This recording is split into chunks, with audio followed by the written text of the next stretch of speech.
Hello दोस्तों, आज हम लोग बात करेंगे एक और नए टॉपिक के बारे में, जिसके बारे में हमारे पास कमेंट आई थी, पॉलीमेनोरिया के बारे में।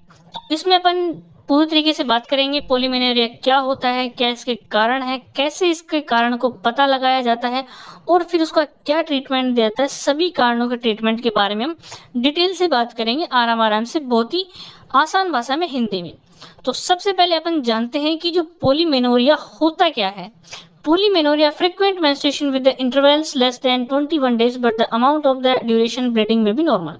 इसका मतलब क्या होता है कि जो बार बार फ्रिक्वेंट मतलब कि बार बार मेंस्ट्रुएशन होना 21 दिन से पहले ही मतलब सामान्य मासिक धर्म का चक्कर जो होता है 21 से 35 दिन तक का होता है, लेकिन पॉलीमेनोरिया के अंदर क्या होता है 21 दिन से पहले ही क्या होते हैं, पीरियड्स आ जाते हैं।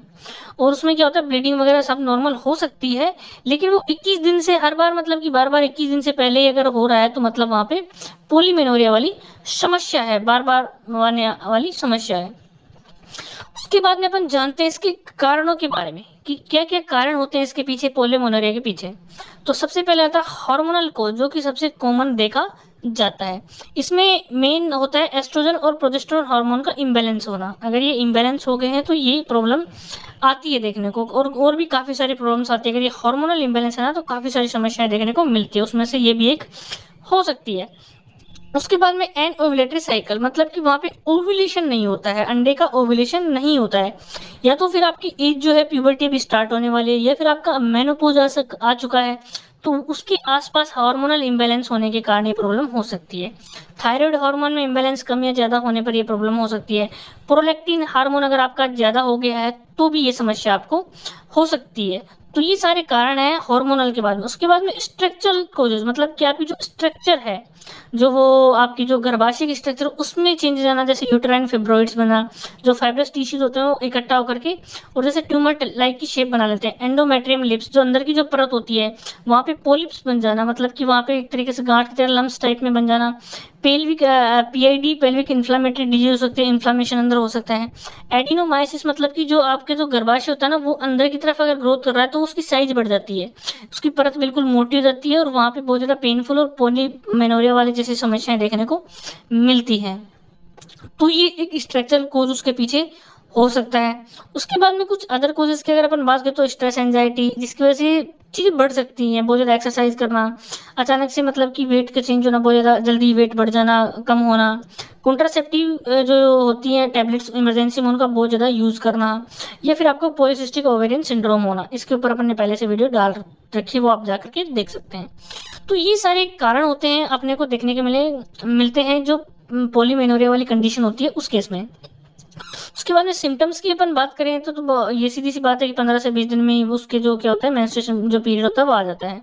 थकान और कमजोरी की, बार बार अगर ब्लड लॉस होगा तो सीधी सी बात है थकान और कमजोरी आएगी। सिर दर्द, चिड़चिड़ापन, मूड स्विंग्स हो सकते हैं, कभी कभी बहुत ज्यादा या फिर कम ब्लीडिंग हो सकती है। ये अपने को सिम्टम्स देखने को मिलते हैं। उसके बाद में अपन कैसे जांच करेंगे कि प्रॉब्लम क्या है। अब उसकी अपने तो पहले उसकी हिस्ट्री लेते हैं पेशेंट की, कि अगर आपको मतलब कि पिछले 5-6 महीने की किस महीने में कितने दिन में क्या हुआ है। उसके बाद में उसके पेल्विक एग्जामिनेशन करते हैं, और या फिर अल्ट्रासाउंड करवाया जा सकता है उसमें यूट्रस या ओवरी की स्थिति देखने के लिए कि स्ट्रक्चरल चेंजेस तो नहीं है कहीं पे। उसके बाद में हार्मोन प्रोफाइल्स देखी जाती है, टीएसएच का लेवल देखा जाता है, ठीक है, FSH, LH, prolactin, oestrogen, progesterone, इनका तो बहुत ज्यादा जरूरी है दोनों का लेवल देखना। उसके बाद में सीबीसी, खून की कमी की जांच करवाने के लिए सीबीसी करवाई जा सकती है, या फिर एंडोमेट्रियम जो परत होती है उसकी बायोप्सी कर सकते हैं देखने के लिए। अगर जो ओल्डर वुमेन होती है ना उसमें ये कंडीशन देखने को मिलती है कि एंडोमेट्रियम की बायोप्सी करने की जरूरत पड़ सकती है। तो इस तरीके से डायग्नोस करते हैं, उसको चेक किया जाता है कि आखिर मेन प्रॉब्लम क्या है। अब चेक करने के बाद में उसको कैसे ट्रीटमेंट दिया जाता है उसके बारे में हम लोग बात करते हैं। तो जैसे ही उसको टेस्ट कर लिया जाता है उसके बाद में अगर उसको हार्मोनल इम्बैलेंस है तो वहाँ पे जो ओरल कॉन्ट्रासेप्टिव पिल्स जो होती हैं कंबाइंड वो दी जाती हैं। थायराइड डिसऑर्डर अगर है तो वहाँ पे थायरोक्सिन या एंटी थायराइड ड्रग से अगर कम बनती है तो उसके अगेंस्ट में दवाइयाँ दी जाती है। स्ट्रेस से रिलेटेड अगर प्रॉब्लम है तो आपको लाइफ स्टाइल मॉडिफिकेशन के लिए बोला जाता है, योगा रिलैक्सेशन के लिए बोला जाता है। अगर पीसीओएस या वेट कंट्रोल वाली प्रॉब्लम है तो वहाँ पे फिर वही ओरल कॉन्ट्रासेप्टिव पिल्स और मेटफॉर्मिन वाले टेबलेट्स जो होती हैं वो पेशेंट को दी जाती हैं। अगर फिब्रोइड या पोलिप्स या जैसे कोई गांठ वगैरह है तो वहाँ पे सर्जरी करनी पड़ सकती है। अगर इन्फेक्शन है, पीआईडी जैसी वहाँ पे इन्फ्लेमेशन आ गया तो वहाँ पे एंटीबायोटिक्स देनी पड़ती हैं। तो ये तो हो गया एक समरी कि किस, अगर आपने को डायग्नोसिस में पता लग गया है कि किस प्रॉब्लम में अपन कौन-कौन सी ड्रग्स यूज़ करते हैं। लेकिन अगर जैसे अपन क्लिनिक पे क्या होता है कि अपन चीज़ों को इस तरीके से अल्ट्रासाउंड वगैरह या इतना हार्मोनल प्रोफाइल ये सब चीज़ें नहीं देख पाते हैं। तो जो सबसे कॉमन जो ट्रीटमेंट होता है, वो जो सबसे ज़्यादा लोगों में जो प्रॉब्लम देखने को मिलती है, उसके लिए क्या ट्रीटमेंट होता है कि कॉमनली प्रिस्क्राइब्ड मेडिसिन, जो सबसे बेस्ट प्रिस्क्रिप्शन जो दी जाती है बिना किसी जांच के, कि पेशेंट को जो है जल्दी से आराम मिल जाए। तो उसके अंदर अपन सबसे पहले बात करते हैं टैबलेट ओवरऑल। ओवरऑल क्या टैबलेट होती है? ये जो अपन कंबाइंड ओरल कॉन्ट्रासेप्टिव पिल ही ये होती है। इसके अंदर लेवोनोर्जेस्ट्रल और एस्ट्राडायोल होता है। अब इसकी क्या करना है, आपको एक टैबलेट रोजाना रात को खाने के बाद में इसको खानी होती है, लगातार 21 दिन के लिए। 21 दिन के लिए आप इसको कंटिन्यू लेते रहेंगे तो आपका पीरियड जो है वो नहीं आएगा। और 21 दिन के बाद में जैसे आप ब्रेक लगाएंगे तो 7 दिन के अंदर अंदर आपका पीरियड जो होता है वो कभी भी आ सकता है। तो इस तरीके से उसको मेंटेन करना पड़ता है ओवरऑल टैबलेट लेके। अभी हार्मोन को बैलेंस करके रखता है और चक्कर को रेगुलर करता है, मतलब 21 दिन तक आपके हार्मोन्स लेवल को ये ठीक रखता है ताकि आपका पीरियड ना आए। 21 दिन के बाद में जैसे ही इसका टैबलेट का असर खत्म होगा तो किसी भी दिन आपका जो होता है वो पीरियड आ सकता है। तो वो एक नॉर्मल करता है उसको कि 21 दिन से पहले आपका पीरियड नहीं आएगा। उसके बाद में क्या करते हैं, सेकंड नंबर पे जो टैबलेट होती है वो है ट्रैपिक एमएफ, ट्रेनेक्सामिक एसिड और मेफेनामिक एसिड। अब इसकी जो होती है एक टैबलेट दिन में 2 से और 3 बार तक के लिए दी जा सकती है। वो कंडीशन में देखते हैं कि अगर बहुत हैवी ब्लीडिंग हो रही है तो दिन में 3 बार दी जाती है। अगर नॉर्मल ब्लीडिंग है या फिर जो अगर ज़्यादा दर्द हो रहा है, नॉर्मल ब्लीडिंग है, हैवी ब्लीडिंग है, दर्द हो रहा है, तो वहाँ पे देना ही तीनों टाइम।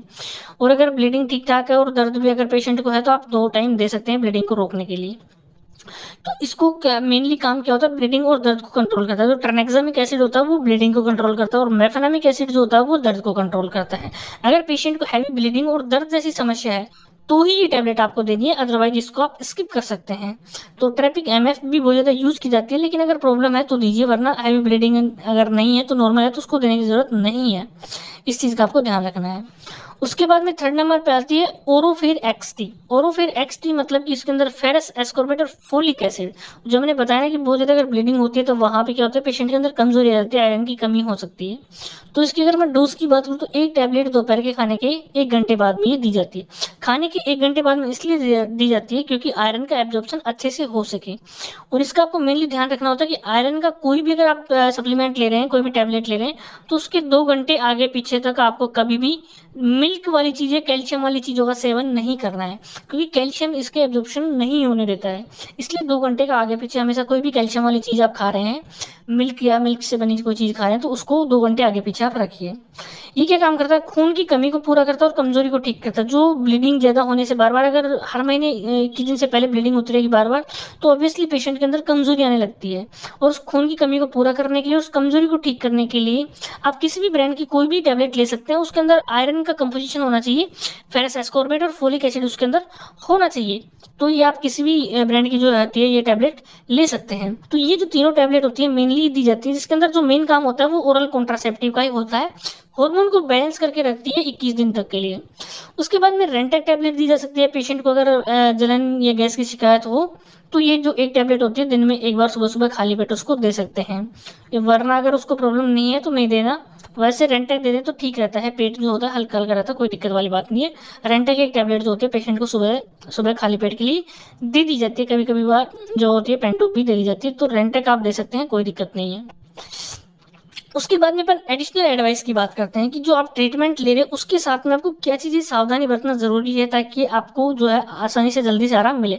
अगर पेशेंट ओरल कॉन्ट्रासेप्टिव पिल ले रहा है और नहीं ले पा रहा है, जैसे 35 साल से ज़्यादा की महिला है, इसको मतलब स्मोकर है, स्मोकिंग करती है, थ्रोम्बोसिस का जो हिस्ट्री है उसकी, तो उसके स्थान पे आप उसको नॉर्थ स्टेरॉन जो टैबलेट आती है वो आप दे सकते हैं, जो कि सबसे ज़्यादा ये टैबलेट दी जाती है पीरियड्स को रोकने के लिए। क्योंकि जब तक ये टैबलेट लेते हैं उस मतलब कि ये क्या करती है, हार्मोन्स के लेवल को हाई रखती है, तब तक तो पीरियड नहीं आएंगे। लेकिन जैसे ही इस टैबलेट को आप छोड़ दोगे, लेना बंद कर दोगे, उसके बाद में तुरंत बाद में 1-2 दिन में जो होते हैं पीरियड्स आ जाते हैं। तो ये टैबलेट भी सेम उसी की तरह क्या होती है कि 16 से और 25 दिन तक विकल्प रूप में दे सकते हैं। मतलब कि 15वें दिन से पहले तो पीरियड आता नहीं है, लेकिन वो तो फिर उसको क्या करते हैं 16 से 25वें दिन तक देते हैं ताकि उसके बाद में पीरियड आए। तो सीधी-सी बात है कि ओरल कॉन्ट्रासेप्टिव पिल जो होती है, जो एस्ट्राडायोल कंपोज़िशन होता है, उसको फर्स्ट दिन से लेकर के 21 दिन तक दिया जाता है और नॉर्थिस्टेरोन टैबलेट को आप 16 दिन से 25 दिन तक के लिए दे सकते हैं। तो इन दोनों चीज़ों का आपको टाइमिंग का बहुत ज़्यादा ध्यान रखना होता है। तो अगर कोई पेशेंट है, जो अगर आपके पास अवेलेबल नहीं है ओरल, तो भी आप नॉर्थिस्टेरोन दे सकते हैं पेशेंट को। तो ये था एक ट्रीटमेंट प्रोफाइल कि अगर कभी भी आपके पास पेशेंट आता है पॉलीमेनोरिया वाली कंडीशन लेकर के, तो बिना सोचे समझे सबसे पहले क्या ट्रीटमेंट उसको दिया जाता है। मोस्टली अपने को हार्मोनल प्रॉब्लम ही देखने को मिलती है। अगर फर्दर उसको कोई प्रॉब्लम है या लंबे समय से उसको पेन हो रहा है बहुत ज़्यादा, तो वहाँ पे फिर आपको अल्ट्रासाउंड या फिर जो भी डायग्नोसिस है वो सारा करने की ज़रूरत पड़ती है। उसके बाद में अपन बात करते हैं लाइफ स्टाइल चेंजेस। आप ज़्यादा स्ट्रेस नहीं लेना है, आपको देर तक रात में बिल्कुल भी नहीं जागना है, फ़ोन थोड़ा कम चलाएं, रात में देर तक ना जागे, तेज एक्सरसाइज नहीं करना है, हल्का फुल्का एक्सरसाइज करें, संतुलित डाइट लें, पालक, अनार, चुकंदर, सूखे मेवे ये टाइप लें ताकि आपका आयरन का लेवल मेंटेन रहे और आपका जो वेट है उसको संतुलन में रखें। मतलब ज़्यादा कम भी नहीं होना चाहिए और ज़्यादा भी नहीं होना चाहिए, आपकी हाइट के हिसाब से आपका वेट होना चाहिए। हाई फैट और फास्ट फूड को बिल्कुल बंद कर दें, बाहर का तो बिल्कुल नहीं खाएं, पामोलिन में सब लोग बनाते हैं वो बिल्कुल भी नहीं आपको खाना है। अगर आपको ऐसी समस्या से अगर आपको प्रॉब्लम है और अगर आपका वेट बहुत ज़्यादा है तो वेट कम कीजिए, ये समस्या अपने आप सबसाइड हो जाएगी।